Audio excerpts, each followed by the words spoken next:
his first 16 points. Draymond hit the biggest shot of the game. And as Clay said, I'm back. We're back. The Splash Brothers look to be back. Last time we saw Game 6 against the Rockets, 2018. Of course, remember that coming off an injury for Chris Paul on the other side. They both stepped up, as they did in the fourth quarter. So Steve Kerr and company have been here before. But they know there's a task at hand, playing without the best in the league right now. Steve, could you generally talk about how this impacts you and how you work around not having a guy like Kevin Durant out there? Well, we'll just find somebody on the bench who can give us 35 points, and 2 blocks, and 11 boards, and 9 assists. He's been the best player in the NBA in the playoffs. He's been phenomenal. I know I got to play well, I got to be aggressive. I like to shoot the ball better, all those type of things. But confidence stays the same, just play my game. So I didn't wake up today with extra weight on my shoulders or anything. I feel like that every single day. So just play basketball and have fun doing it. A year ago at this time, the Warriors had extra weight on their shoulders. That's because they were facing elimination. And then, they were able to bounce back. Of course, CP3 and this injury, one that even going well through the offseason, Mike D'Antoni and company being asked, do you think that maybe if he was there, you would have? Well, now it's a different story for both teams. And for the Rockets, a different kind of pressure. But let's begin with the Warriors. So they've been here before during the regular season and in the postseason, either before and really during the time he's here, he's been hurt too. They played without KD. Steve Kerr saying tonight things will maybe be different, some new looks. What do you expect offensively from a team without Kevin Durant on the floor? Well, Steve Kerr is right. It'll definitely be a new look without a guy who's averaging 35 points. The way he's been shooting the basketball is not only just the 35 points, B. Wood and Casey for me, is he's so efficient. And they having a hard time, like most people, guarding a guy that's 7 feet. You're just not a matchup for him. So now you turn your page on how they played before Kevin Durant. This is still a championship team that's been around, but they had the ultimate weapon in Kevin Durant. It's going to be different, but is it doable? Yes.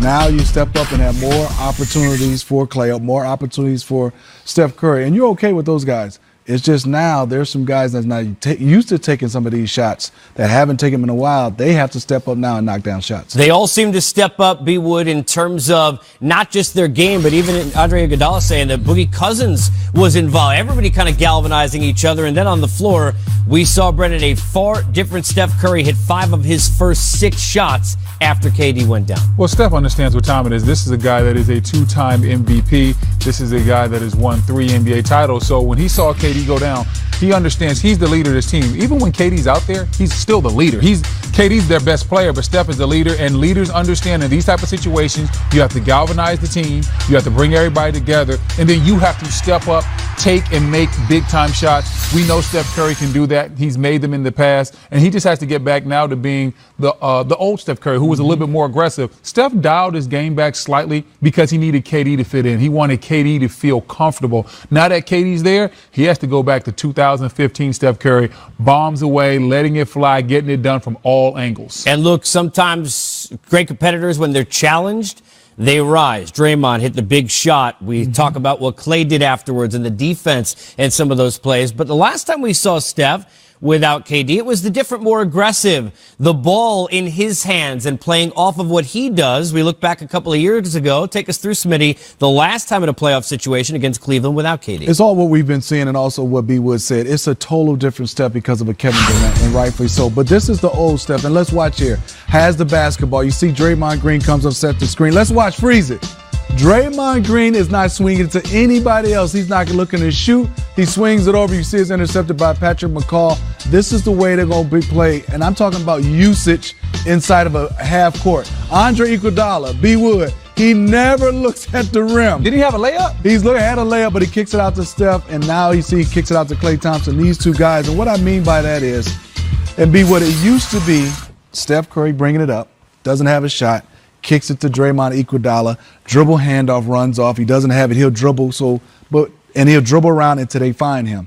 Now it's Steph doesn't have a shot. You get to Draymond. Draymond used to say, thank you, Steph. Now the ball swing over to Steph. So he doesn't get that usage inside of a half court, him and Clay. It's going to be totally different now. He don't have to have a shot. If he doesn't have, he can kick it off and knows there are going to be a lot of picks, a lot of running around. He will get multiple looks inside one possession, whereas different when you have KD, that ultimate guy that can go one-on-one and get his own shot. Hey, look, remember this. Noise, you could try and avoid it. You can't in the social media world.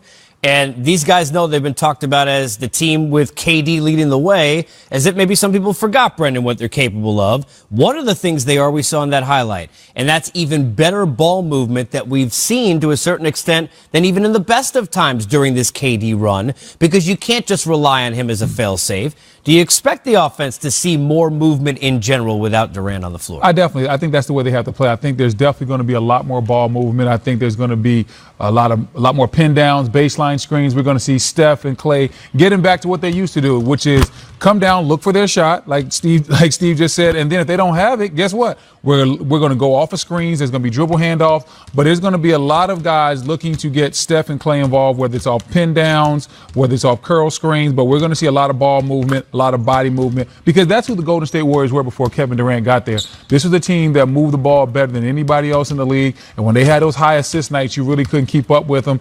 And I think that's where Steve Kerr's at right now. He's telling his squad, listen, we want to go out there, have low turnovers and get about 30 assists, get that ball popping, moving all around the court, and force the Houston Rockets to chase the ball. Last year, pressure weighed heavily on the Warriors side in Game 6. No Chris Paul, and you were down in the series. Now, clearly on the Houston end, I want to get to that in a second, but first, the curious case of James Harden in Game 5. Because if you look at the numbers, and we're sitting here watching the game, he was efficient. He had a very, very good, he was 10 of 16 total from the floor, okay? He was 3 of 4 in 14 minutes without Kevin Durant. Took one shot, Smitty, in the fourth quarter. Is that on him not being aggressive enough as a star to say, I need the ball? Because if you look at who possessed the ball, it looked like Chris Paul 90% of the time legitimately in the fourth quarter. He'd go to the right side. You've got Harden at the top waiting and never got the ball back. Well, for me, as those numbers be Wood and Casey, I want to see if you just take 2 or 3 shots down in that fourth quarter crunch time, I want to see 6 or 7 free throws. Also, if you're getting a double team, I want to see that assist number up. You're getting guys easy looks. I always look at great players, and then I'm not going to put this on B. Wood or put it on me. If I get double team, I'm so good to influence the 2 guys. I'm getting B. Wood his high percentage shot, whether it's a guy who shoot jump shots or a guy who dunk it. If those numbers are up and we can win, yes. As a superstar, big-time guy, you got to read the defense, read the situation. I need those free throw attempts to go up. I need your usage rate to go up, or we can win this game. I don't mind if you don't score a lot, as long as we win and you can get assists. You get to that free throw line and we can win the game. But I want to ask you, Brendan, if I can, because in a lot of those instances, he never had the ball during those possessions. And between Mike D'Antoni and Chris Paul, who look, in an era of non-prototypical point guards, he's a guy who's a point guard. He understands the onus is to get the – how do you not? What's a different word for – he's more than a point guard when he's handling these dribbles. I'm saying it's more than even that, until you agree. Yeah. Like, go get the ball. How do you not – and go through your dribbling expedition. I want to see it. I want to see it in the fourth quarter. But here's the thing, too, Smitty. Like, how do you not, Brendan, well, you guys have been in these huddles. How does everyone not look and say, hey, look, Durant's off the floor. We have the Durant on the floor now, the unstoppable guy. Every single time, this is where you got to play isolation ball. Even with Durant on the floor. Yeah, I think it's one of those things where everybody gets a little bit of blame. Chris Paul, being the point guard, needs to know who needs to get the ball, and that needs to be James Harden. Second of all, Mike D'Antoni, as the coach, you're drawing up the plays. You have to call plays for James Harden. And then more importantly, James Harden has to go in that huddle like so many great players have done in the past and say, hey, give me the ball. I will never forget, I'm not sure what playoff game it was, but J.J. Barea, we were in Dallas, and he was dribbling the ball way too much. Dirk came to the huddle. You say way too much? Way too much. Dirk came to the huddle. He's like, hey, what you're doing is cute, but it's over. It's my time. Y'all get me to rock. And we knew, and Dirk didn't even speak like that. Right. So we knew it was time to get him to rock. And I've been on teams, whether it's LeBron James, Gilbert Arenas, get me the ball. Like, Gilbert Arenas' biggest shot wasn't even for him. The play was for Larry Hughes. He just said, listen, once y'all get me the ball, it's going up. And he hit it. Big-time shot in the playoffs against the Chicago Bulls. Big-time players, I know it's cliche, make big-time plays, but they also, step up in those moments and say, listen, guys, I'm going to either take us to the promised land or I'm not, and I'm going to make good decisions, okay? I'm like you said, I'm either going to shoot the ball or I'm going to get fouled or I'm going to hit the shot. But what I'm not going to do is stand off in the corner and let somebody else take it. I've got a question later in the show about James Harden that I think might be the most important of the night, but I won't tell you what it is yet. You'll have to stay tuned. Is that a tease? That's what we call that. Do we call it foreshadowing? No, it's a tease. This is the sports business. We're not doing movies. Brendan. This ain't Game of Thrones. I just seen Avengers, will though. join us on the show, and Arya Stark will be here too. I hope she got that thing for you. Gee.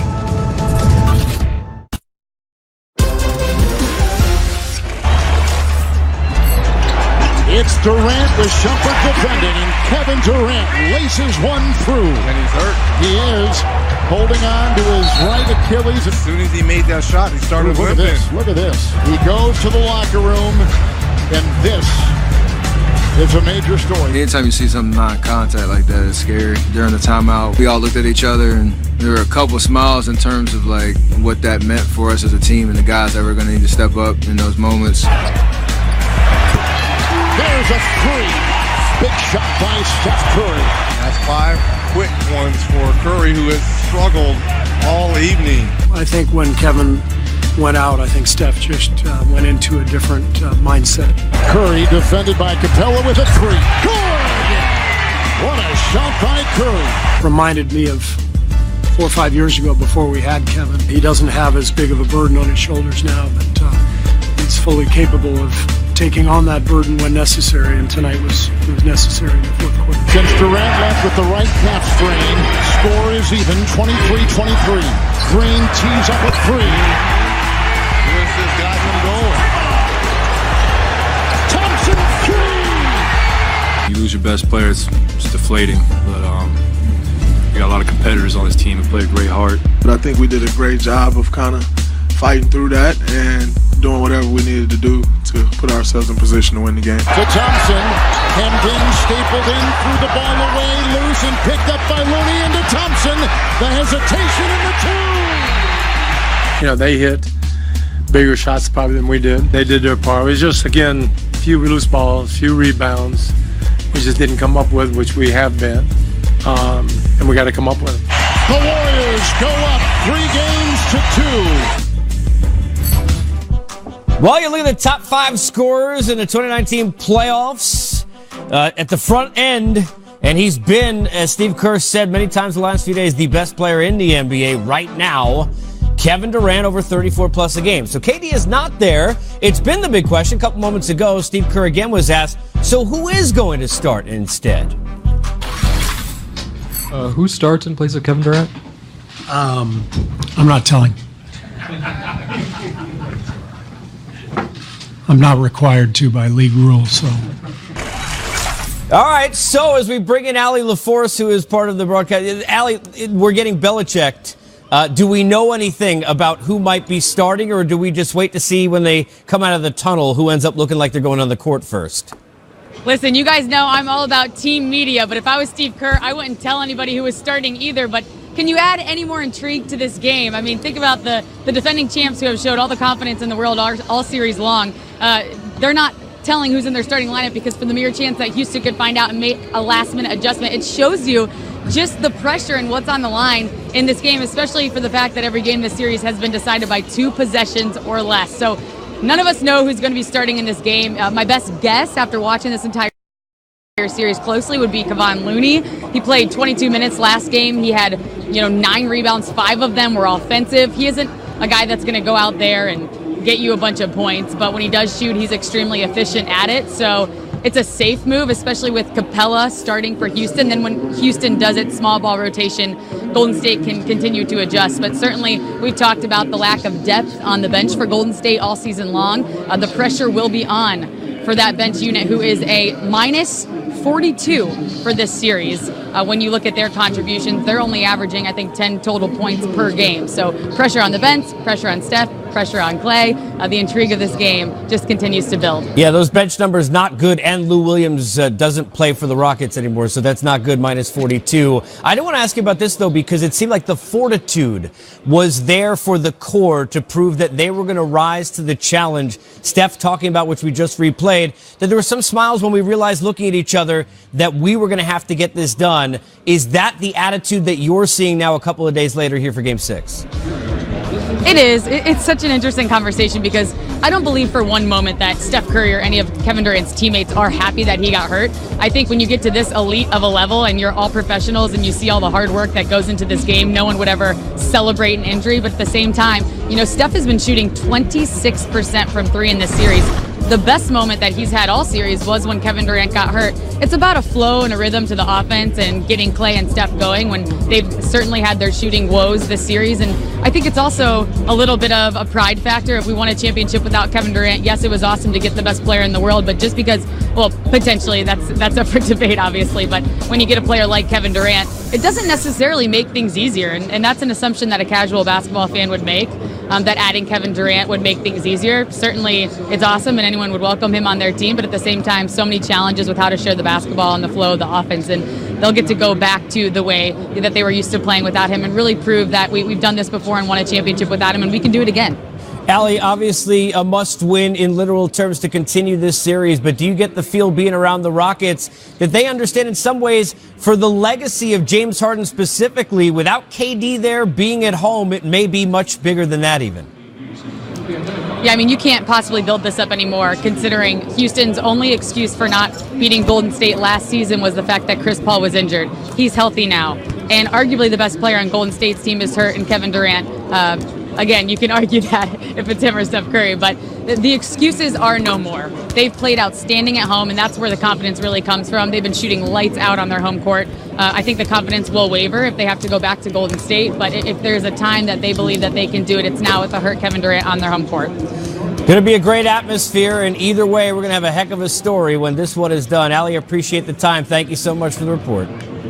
You got it. See you guys later. There's Allie LaForce joining us, and you look at the names, and look, Houston's bench not going and putting up huge numbers like the one they played before with the Clippers. You're minus 42. It tells you really don't have much. Livingston older, not the same kind of player. We don't see him backing down into the block anymore, getting those points. So B. Wood, I want to talk, and let's start with Kevon Looney, because two huge of those 5 offensive rebounds Ali talked about were in the last 2 minutes, and they were very big in turning into buckets, including maybe the biggest shot of the game. What kind of things have you seen from him, and what's impressed you about the way that he's found those minutes but made the most opportunity with them? Well, I've been very impressed with Kevon Looney just when you look at when he first came into this league to now. First of all, he's gotten his body in a lot better shape. He's taking care of himself. He's eating better. He's working out hard. And then he understands the game. He understands exactly what his role is. You rarely see Looney get out of his element. You see this play right here. Looney understands James Harden can't box him out, goes out, fights for the offensive rebound, doesn't get the assist, but he's the main reason Clay gets that 3 right there. That's a huge play. But it's another play by Looney. You see him patrolling the paint. He slides to Capella. Then look at this. Comes across the lane, covers a lot of ground. Big time block on Chris Paul's shot.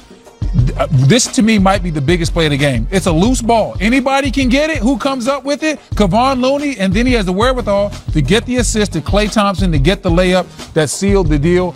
Kevon Looney made so many plays that weren't sports in the highlights, that weren't plays that we're going to see and all of a sudden just say, oh, wow, he's wowing us with his athletic ability and talent. But he made winning plays. And you need guys that can make winning plays on a nightly basis if you're going to be able to win a title. I think Steve Kerr is very confident in Kevon Looney. He's done actually a very good job switching to pick and rolls as well. And he was a terror on the offensive glass in that game. B. Wood brought it up. I'm impressed with switching pick and rolls. And B. Wood, you know this as a big, how hard that is, especially against a Chris Paul, or Eric Gordon, and James Harden. I think he's did a good job of keeping those guys, no blow-bys, also being able to contest without fouling. They look like they are confident. You know when a guy's not confident, you start sliding over, being able to help. Look like they're confident for him to guard some of those guys. He's not going to stop them, but I don't think he's a liability when he's switching out on a lot of those small guards. We were talking about this during the break prior to Ali joining us. Where can they get maybe some surprise points? Because I think even Iguodala, who we talked about, you kind of need to expect if they're going to win this game now, you're going to need to get some. Livingston used to provide those spurts of 6-8 points in a spot.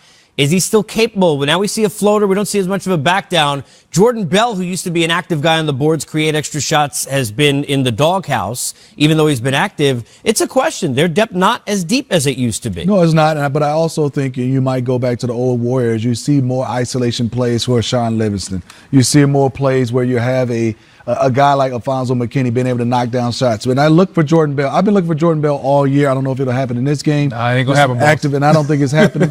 I think this is going to come down to Iguodala and Draymond Green getting a chance to step up and making more points, having more points. And look, especially with the ball movement that we would expect, even without KD, Draymond is going to be left in what I call, and because UNC is here, the zone of Harrison Barnes, which didn't work out necessarily with some of those open shots. He's going to be left in the Spartan dog. When you look at Draymond, even though he misses some, you got to make the big ones. The biggest shot of the game, I'd argue, was after that technical that he got, drawing that offensive foul, B-Wood, from Paul, going down to that next possession and hitting a big three. Do you expect that if they're going to win this game on the road, Draymond's going to have a couple of those big shot at the right times for them to be able to get this win? I'm not sure if he has to hit big shots. That's not really what Draymond does, but I think he's going to have to play well in big-time moments. That means making the right decision. Sometimes they're going to throw the ball to Draymond Green, and he's going to have to understand when it's time to turn down that jump shot and go down the lane and find Iguodala for a lob, or when it's time to go down that lane and get fouled, or maybe just say, hey, catch it,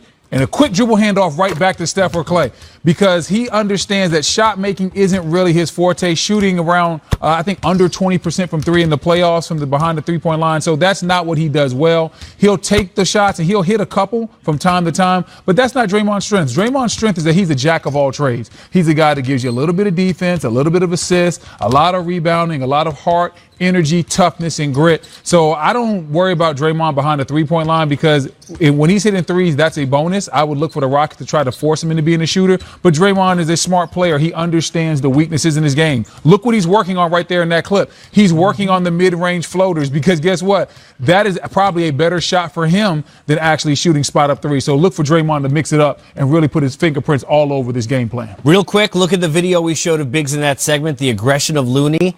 The tentative nature of Capella on that Clay play. They need a lot more out of Capella on the other side tonight, I think.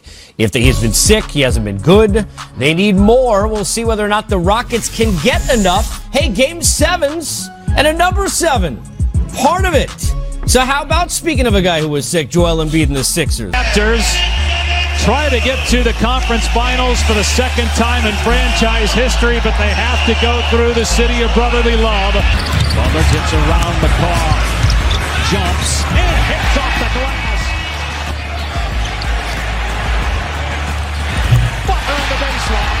He's been their best player offensively here in the postseason. It's just the energy he brings, offensively and defensively. When you have a guy like that, it kind of sets the tone, and everyone's able to feed off that. So he really gets us going in the game. Here's Butler, alley-oop, and Simmons with the putdown.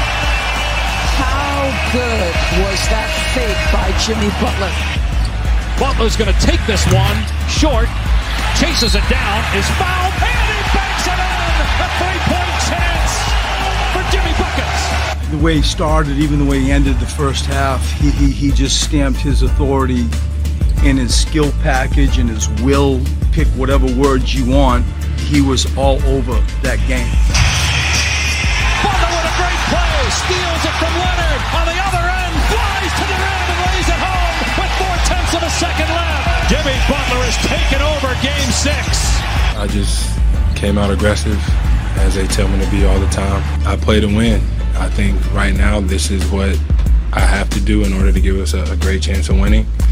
I think from game to game, from series to series, the role could change. If we win, good. If we don't, I got a problem. When it comes to the playoffs, Jimmy Butler has proven himself over the years that he's a guy you can lean on. Well, Jimmy Butler has played exceptionally well, but we know that these two are the ones that drive the Philly bus when it's good, when it's not so good. The question was what level of Joel Embiid we were going to get, because he's faced seemingly a whole bunch of landmines he's had to jump over, illness, and how sick is he, and should he play? Are they better off without him? And he answered a lot of those questions, as did Simmons. What was your take on their bounce-back performance and the importance of getting now that yet again coming up here in Game 7? Well, I think both guys show better than they did earlier in the series. I mean, Embiid, he's had one big game, so he needed to have another game where he played well. He didn't shoot the ball well, only 5 of 14 the last game, but he did get 12 rebounds. Looked like he had a little bit more energy, 17 and 12. I can live with that. Hopefully he's over whatever was ailing him. I've never really seen a guy in a playoff series have 3 different ailments, the stomach virus, the flu, and then the respiratory function. So I've seen some injuries, but this is new territory, and I'm hoping that he gets over that and he's able to play at the higher level that he showed in the series against New Jersey. Against Brooklyn. But some of that has to do with Gasol, and I think he has to figure out Gasol. As far as Simmons goes, I think they found a different way to use Simmons. They've taken the ball out of his hands a lot. They put it in Jimmy Butler's hands a lot more. And then they've used Simmons along the baseline. His non-shooting has become a factor in this series. And when you put him on the perimeter, that's another player that the Raptors do not have to guard. So I think they found a proper way to use Simmons right now. And that is to let him handle the ball in transition. And then when we're in the half court, let him hide along the baseline where he's able to slide in behind the defense for dunks, lobs, and layups. That's where his game is right now until he addresses the holes in his shot-making ability. Smitty, on the other side for Toronto, Kawhi has done everything that Masai could have ever wanted or hoped for, not only what he's done in terms of the numbers he's put up, but when and being a closer. How simple is it as he's got to be the best player on the floor in Game 7 for Toronto to win? Well, I really think Kawhi has been playing phenomenal, but I thought B. Wood, they caught him by surprise. He was starting to get double-teamed, and he had those 7 turnovers before this game. I thought he figured out a little bit better last game, but he needs some help. Other than Pascal Siakam, they struggled last game. I mean, they had 50 out of the 101 points, so Kyle Lowry, also Marc Gasol, and I know he's done a nice job defensively, but they need him to be able to score more. And I'm looking at this, B. Wood, I would ask him, when they have a Joel Embiid guarding Siakam, I don't understand why a great passer like Marc Gasol can't go post up Tobias Harris. They're still having him lifted. I want to see him get down on the block because he's such a good passer. I think they're letting the Sixers off the hook. That was an adjustment by the Philadelphia 76ers of not playing Joel Embiid because of pick and roll, but Marc Gasol should get down and punish them and let him facilitate a little bit more. And then also they need Nathan Green, and they need somebody off the bench. Disappointing Fred VanVleet and some of those guys coming off the bench. They need somebody to have a big game, at least an average game coming off the bench. Speaking of big, it would be big if somebody can maybe give Portland all of their sheets and bedding from home and whatever trinkets they can and bring them on the road to Denver with you, because it won't help the air necessarily, but it may help them feel at home, which is where they have really played better. And Rodney Hood was just fantastic in that game last night to help them get to a Game 7 where now it's all or nothing, everything on the line. Having Dame Lillard helps for sure, but he's going to need help. And we've seen even in the games that he's had great games, that 1 or 2 shots from C.J. McCollum help down the stretch, push it over the edge. What about the Blazers? When you have 2 great guards always and they're your best players, I look at them to lead them. And I think also for them is we know they can score, but these 2 have gotten better, allowing a third guy to be able to score with them. And I think Dame and CJ, they got to recognize the double teams. They got to know time and score. But they're so good. You have 2 guards that can handle the basketball. I want to see them making sure other guys get some high percentage shots, some easy layups, and like feeding the Rodney Hood, feeding Canner, feeding Collins, making sure those guys get easy buckets and understanding when to take over, and you have to play through the double team and making the right play. With their effort and defense, the energy Canner and Zach Collins have provided has been huge at home. They need to bring that on the road too. Speaking of in the paint, Jokic doesn't need to stay there. He could be a little bit of everywhere. I mean, spinning and Euro stepping, albeit in a loss on the road. Now he comes home. What do you think he and the Nuggets learned from the last series that now they can take into now, not their first, but another Game 7 opportunity for them? Well, I think for the Joker, things don't really change much for him. He's going to go out there and play his game and take whatever the defense gives him. He's not a guy that forces up shots. Hey, listen, if you don't play him, he shoots the ball. If you do get up into him, he drives by you. He uses his body well, and he bumps you off for hook shots and Euro steps and things of that nature. He's also a great passer. So he's great at picking guys off on backdoor cuts. He does great as far as dribble handoffs. He pops out to the three-point line. So for the Joker, I'm not sure what he has learned. He maybe gained a little bit of just playoff experience in that Spurs series. But all in all, his game has just been very, very calm. Right now, he's staking his claim as arguably the best big man in the league. When you look at how versatile he is and how he's led this team to the playoffs, and he's stepped up huge, I'm not sure if there's anybody better right now. I can't wait. We all love the 2 words, let's eat. But Game 7, the best 2 words in sports. Let's eat. Unless, let's eat. That's the best ones you go with? Well, I'm hungry. And like, for example, I mean, I want to sit and watch this game. Aren't you excited? Your best 2 words are normally "let's eat," though. Well, at sporting events, I don't have playing. Have you noticed? No, you're definitely not playing. Not at all. We're here in Houston, Texas. Game 6, Rockets, Warriors. It doesn't get any more exciting than this, of course, unless it goes Game 7. I'm here with the Rockets owner, Tillman Fertitta, who is such an enthusiast of basketball. Thank you so much for joining us in this critical moment before the game. It's definitely critical. Hopefully it won't be as critical in 2 hours from now, though. Exactly. How do you describe the pressure, the anxiety, what you go through on a day like this, knowing the must-win situation that we're about to witness? I mean, this is what's amazing is this game's more important than Game 7 last year because we just feel like this is really our time now. It's the opportunity. And I just think we want it more, but we're going to see. And it's going to be a great game, though. I'm just glad it's in Houston tonight. I am, too. And if the last 5 games are any indication of how this is going to go, it's going to be exciting. The whole storyline can't get any better in terms of Chris Paul goes down last year. You're bit with the injury bug. This time the Warriors are bit by the injury bug, which no one wants to see, even if you're the opposing team. But what's the pressure like for these players, and what's the sense that you're getting about how big this moment is and if they're ready to step up? Well, I mean, Chris and James, I think, will definitely step up and will win this game tonight. But then you got to go take one more. But we have to take care of this one. You have to win this game. You cannot let them come in here and not defend your floor tonight. And then you get into a 7th game. You know, they're so great, Golden State, but when you get down to one game, anybody can win. We all know that. That's what makes sports so unbelievable. But the pressure is 100% on us tonight, not them. We have to win this game. I'm so interested to hear your perspective on the commentary all year long and how it's progressed and changed on James Harden, on his race for the MVP, on his name in the conversation of one of the greatest players, on the step back, and the way that conversation has evolved throughout the course of the year.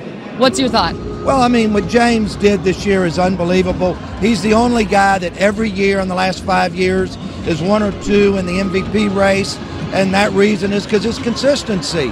And the only thing James doesn't have is a ring or even a final since he's been to Houston. And I think James is going to get it done right now, and CP3 and Clint Capella's got to play real good.